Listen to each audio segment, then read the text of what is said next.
South Korea, a country rich in history and tradition, holds certain customs and practices that may seem unfamiliar to outsiders. Understanding and respecting these cultural taboos is essential for anyone visiting or living in this vibrant nation.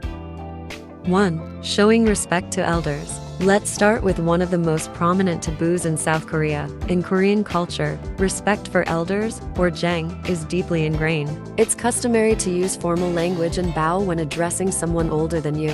Failing to do so can be seen as disrespectful. 2. The use of chopsticks and eating. In South Korea, it's considered rude to leave chopsticks sticking upright in a bowl of rice, as this resembles a ritual performed at funerals. Instead, always place them parallel to the edge of the table. Additionally, when dining with others, it's polite to wait for the eldest person at the table to start eating before you begin. This shows deference to age and hierarchy. 3. Footwear and clothing. In Korean culture, it's customary to remove your shoes before entering someone's home. This practice helps maintain cleanliness and shows respect for the space. Also, when visiting temples or other sacred sites, modest dress and behavior are expected. Avoid wearing revealing clothing and keep noise to a minimum out of respect for those who are there to pray.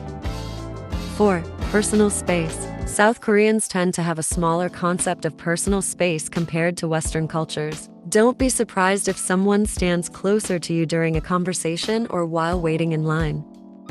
5. Gift giving. Avoid giving gifts in sets of 4, as the number 4 sounds similar to the word for death in Korean culture and is associated with bad luck. Similarly, when presenting gifts, it's customary to use both hands as a sign of respect. Also, refrain from opening gifts immediately in front of the giver, as it can be perceived as impolite.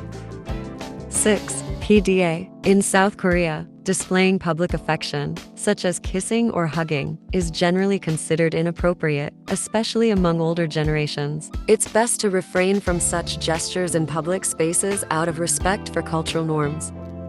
7. Silence. Silence is valued in Korean culture, especially during moments of contemplation or reflection. Loud and boisterous behavior, particularly in public places like public transportation, can be seen as disruptive and disrespectful.